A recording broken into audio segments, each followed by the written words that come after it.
गोविंद की पढ़ाई। कहानी को लाइक कीजिए, शेयर कीजिए और कमेंट कीजिए। चैनल को सब्सक्राइब कीजिए। रतनपुर नामक गांव में गोविंद नाम का एक छोटा किसान था। वह हर रोज शाम को गांव के बीच चबूतरे पर बैठा करता और वहां इकट्ठे लोगों की गपशप सुना करता था। कभी कभी बीच में दखल देकर बातें करने की कोशिश करता तो बाकी लोग उसकी हंसी उड़ाते थे। जब कभी भी ऐसा होता तो गोविंद का चेहरा फीका पड़ जाता और वहां से उठकर चला जाता था।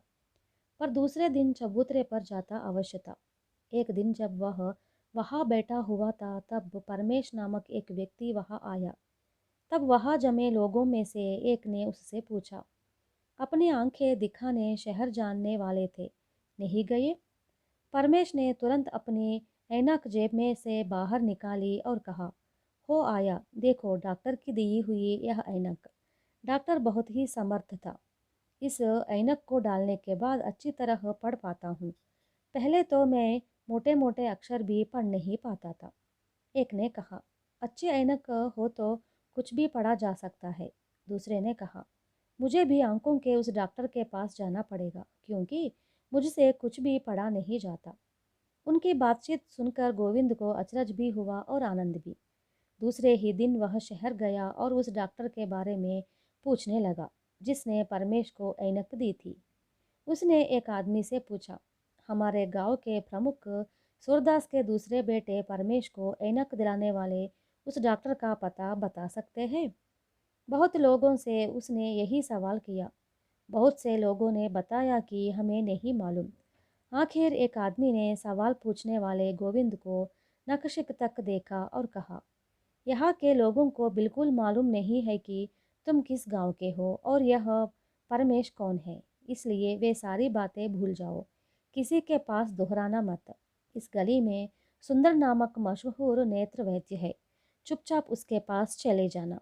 तुम्हारा भाग्य अच्छा रहा तो वे तुम्हारी भी चिकित्सा करेंगे।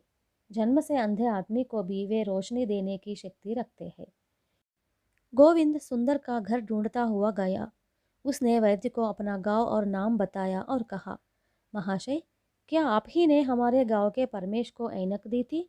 वे अब सब पढ़ पाते हैं। नेत्र वैद्य ने थोड़ी देर सोचने के बाद कहा, मैं तो जानता नहीं वह किस गांव का है, पर परमेश नाम का एक व्यक्ति को मैंने ही ऐनक दी थी। उसके जवाब पर गोविंद बहुत ही खुश होता हुआ बोला, भाग्य हो तो ऐसा। मुझे भी परमेश के दी हुई ऐनक दीजिए।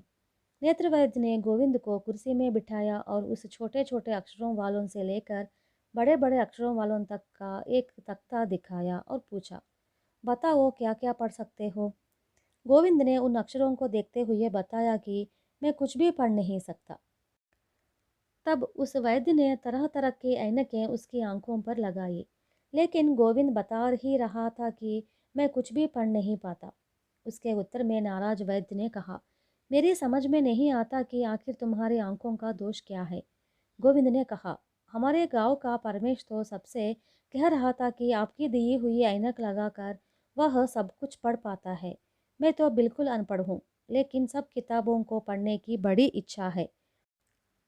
सोचा कि परमेश को दी गई ऐनक मुझे भी आप देंगे, इसलिए आपके पास आया हूँ। यह सुनकर वैद्य का सिर चक्कर खा गया।